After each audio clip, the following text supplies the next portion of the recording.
a staggering amount of death and dying. One death in particular touched me a great deal. It was one that I wrote about. It became one of my best-known articles, I'm told. And that is the death of a Captain Waskow from Belton, Texas. I witnessed his body being brought down the mule trail that evening and wrote about it, and I'll share a few excerpts with you. At the front lines of Italy, January 10th, 1944. In this war, I have known a lot of officers who were loved and respected by the soldiers under them, but never have I crossed the trail of any man as beloved as Captain Henry T. Waskow of Belton, Texas. Captain Waskow was a company commander in the 36th Infantry Division.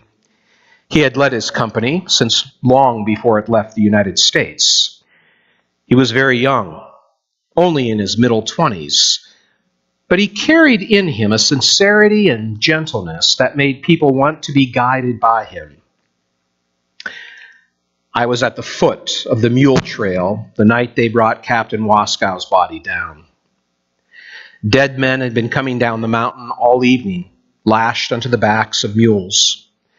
They came lying belly down across the wooden pack saddles, their heads hanging down on the left side of the mule, their stiffened legs sticking out awkwardly from the other side, bobbing up and down as the mule walked. "This one is Captain Waskow," one of them said quietly.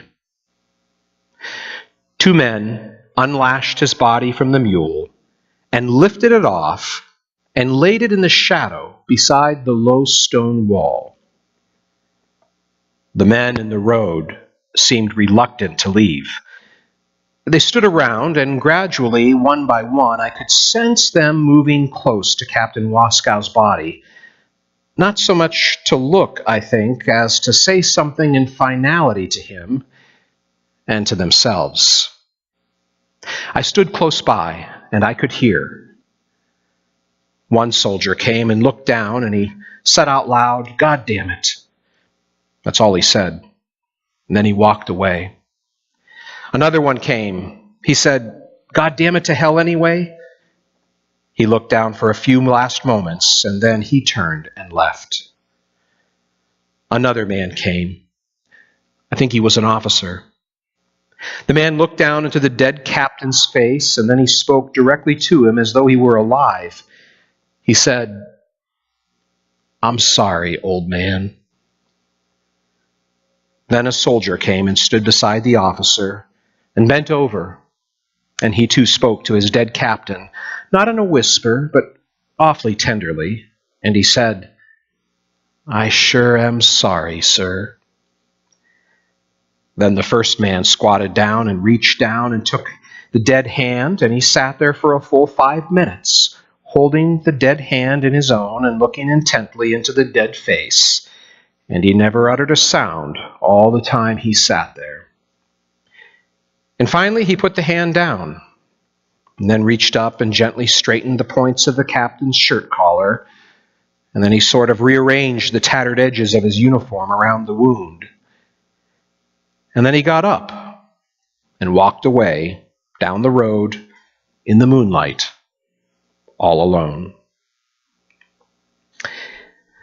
That was one of my most moving stories and experiences, to see the love and endearment that the men had for Captain Waskow. And men, I know, both on the Navy side and on the Marine Corps and Army side, that you've had your share of losses to endure as well.